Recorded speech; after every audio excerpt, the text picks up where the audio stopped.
time kasi may ginawa ako na was not reasonably good. Technology is getting crazier. Nagtanong ba muna sila kung ano ba talagang nangyayari? Hello, my name is Chelsea. My name is AC. My name is Jane Lee Fema Joyce G. Pardo. I am currently a third year nursing student. I am a psychology student. And I'm a freelance artist. Para sa akin, makukonsider ko na darkest season ko was my heartbreak, my separation with my ex-husband. Also yung dumating yung nalaman ko na may slightly autism din yung anak ko.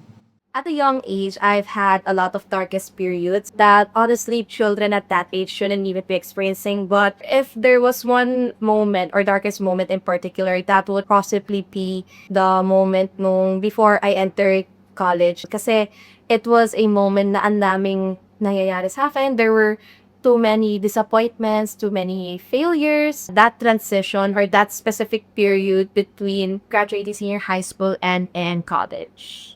2015 po, grade 5 po ako nun. Ang kinakapitan ko po, biglang nawala sa buhay ko.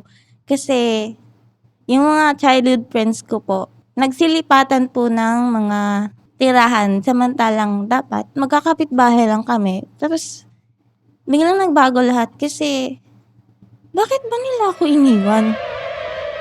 Pinipilit kong kayanin, tumayo sa sarili kong mga paa, na walang tulong ng iba, walang support.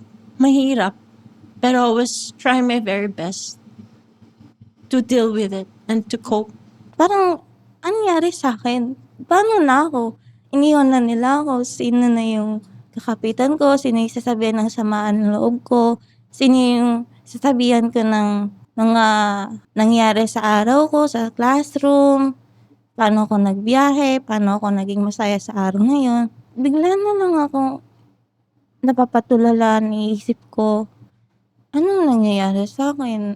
Ano ba dapat kong maramdaman?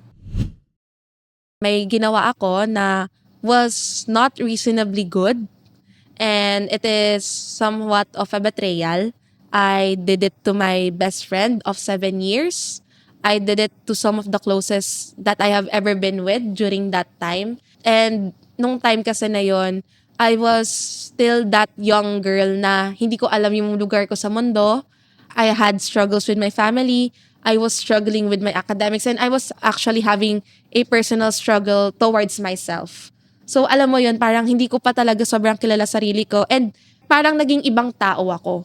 And it was so wrong because ginawa ko siya just to please the people that I know kasi akala ko hindi nila ako kayang tanggapin as I am. As of the moment, I think yung status na mental health ko is unexplainable. May times na bibigay na ako. May times na ayoko na. Pero pinipilit kong bumangon araw-araw. Nananalangin lang ako sa Diyos na kaya ko pa ba? So, magulo. Sobrang vague. Grade 7 na ako. Panibagong shift ng buhay ko. Kasi kakagraduate ko lang sa elementary school. Nanibago ako nung mga panahong yon kasi may kaklase ako na naging kaklase ko rin naman ng grade 6 pero hindi sila yung friends ko. Sila yung mga nang-aasar sa akin, parang mga nang-trip, bully, pero hindi naman yung sagad sa pisikalan. Parang ano lang, trip-trip lang. Nung mga panahon yon, since naiwan ako ng mga kaibigan ko, taga-ibang lugar na, taga-ibang city, syudad, subdivision, hindi ko na maabot yun dahil wala naman ako sariling pera pa ng mga panahon yun para mapuntahan yung mga nilipatan nilang bahay. Ang nangyari, nalungkot ako ng sobra kasi yung mga klase ko ng mga panahon yun, walang pakialam sa nararamdaman ko. Nakumpara ko sila nung mga elementary ako, na pag umiiyak ako, ang sama ng loob ko, bigla silang naglalapitan sa akin, pinapatawanan nila ako, hanggang sa tumahan na yung iyak ko. Nung grade 7 naman na ako. Ala, umiiyak lang ako sa gilid, tapos sinapanood lang nila ako nung nakatulala, dahil silang pakialam. Ang hiniling ko na lang sana man lang, sinabihan nila ako na, okay lang yan, tumigil ka na sa umiyak. Wala akong narinig na gano'n mula sa kanila.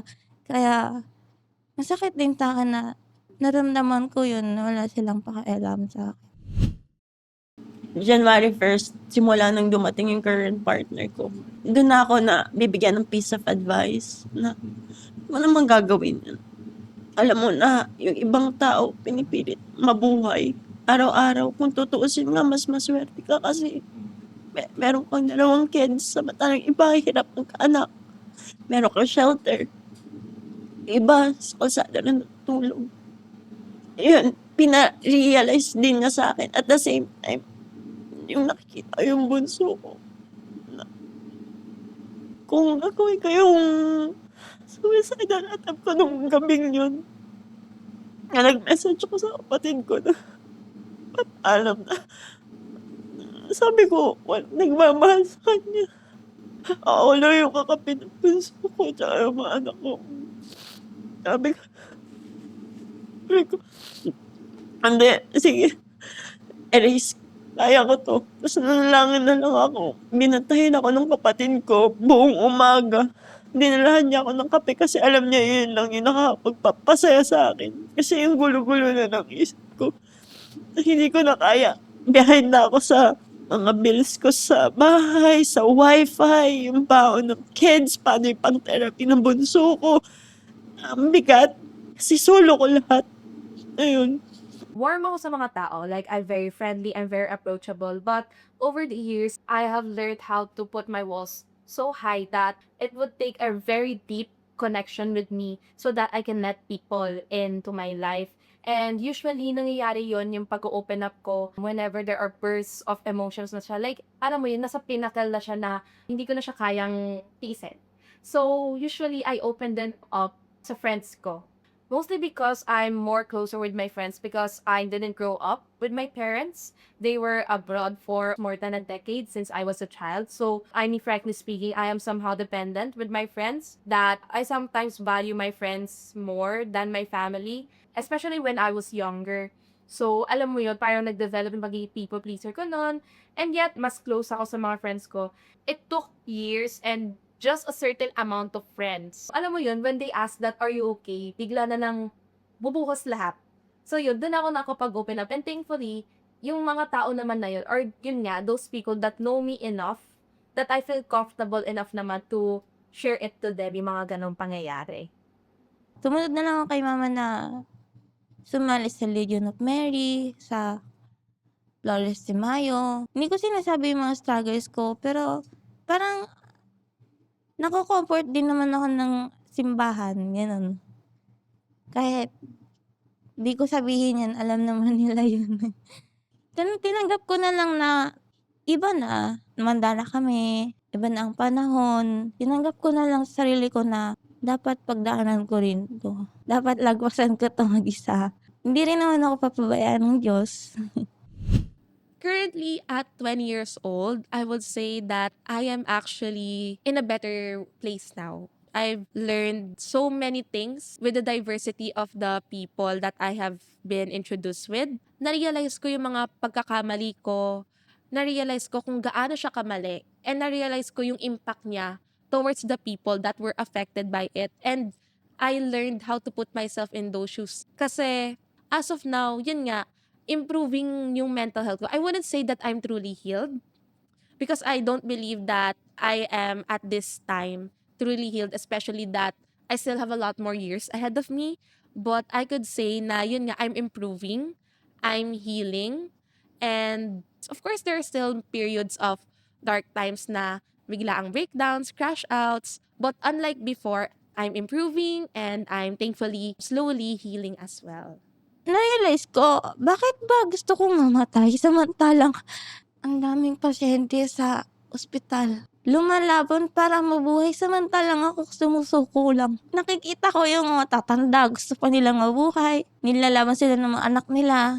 Dagsaan ng mga pasyente sa emergency room. Samantalang ako, inuna nila ako dahil duguan ako. Sila may oxygen, tanda na, pero lumalaban pa rin naman. Naisip ko ako, bata pa ako. Pero parang gusto ko na sumuko agad. Hindi ko pa nararanasan ng realidad na buhay. Yung magbabayad na ako ng bills, bahay, kuryente, lahat-lahat. Bubuhay ako ng pamilya. Hindi ko pa naranasan yun. Naisip ko, bakit gusto kong sumuko agad?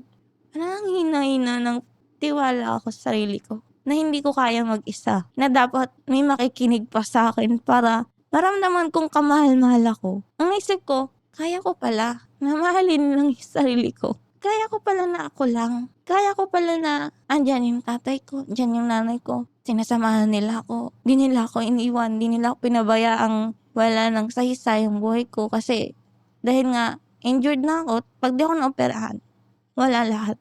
I keep myself busy by doing a lot of things. I was on a call center setup before. I tried to choose yung happiness ko. Tinatry ko kung saan ba ako, ano ba yung path ko. So, I started freelancing as a dubber. Nag-host ako ng gigs. Nag-extra ako sa mga shows, advertisements, infomercial. And I'm doing a lot of activities with my kids.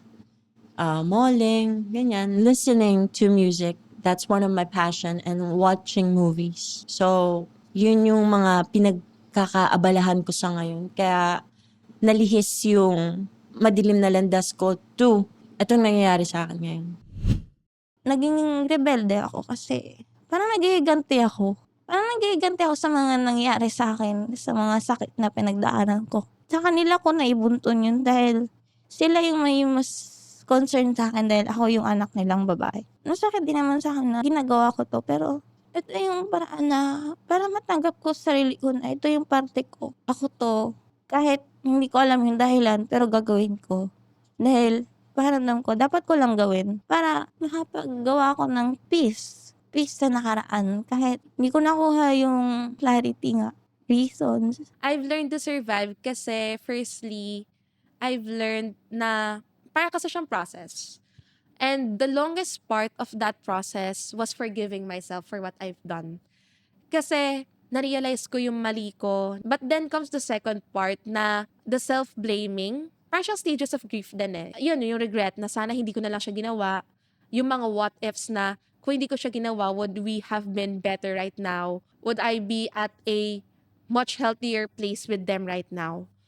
But then, you realize kasi, tapos na eh. And now, the next step is how to forgive yourself. One of my friends stumbled on my post. She messaged me. She was a psych in US. She gave me this ebook link on the guide, on music, on how can I cope.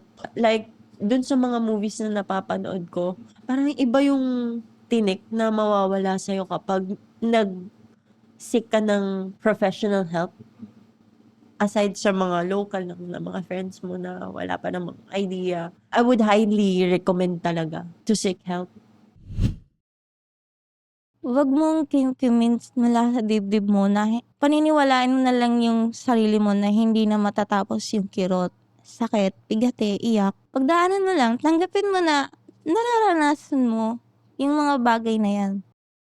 Despite everything that happened, you have the capacity and you are allowed to forgive yourself at your own pace. Kung sa tingin mo, let's say enough na yung suffering mo, enough na yung mga dinanas mo, enough na yung mga nangyari sa'yo, enough na yung parang compensation from what you've done, okay nang patawarin mo sarili mo. Kasi if you don't forgive yourself, you're not gonna get that peace that you've wanted. Lagi mong bubuhatin yung burden, yung guilt. And it's okay to feel guilty because that just means that you know you're wrong. Because I think forgiving yourself also includes rediscovering yourself. You could be trying new hobbies. And I'm not romanticizing that kahit na may ginawa ka masama sa ibang tao, parang maging unbothered ka. No, that's not it. Because may nasaktan kang tao and you have to acknowledge it so that you can truly change. And now you acknowledge that you're enough and you're healing and everything's gonna work out in the end. I know that you've been facing or dealing with a lot of problems, the Gen Z nowadays. But I know you can do it. Laban lang. I wanted to be an advocate for the younger generation and I wanted to be heard na kung ano man yung pinagdadaanan nyo. You deserve to be heard and seek assistance or help. Don't give up. Sayang ang buhay nyo. Sana makarating yun sa maraming generation ngayon. Seek help with a professional.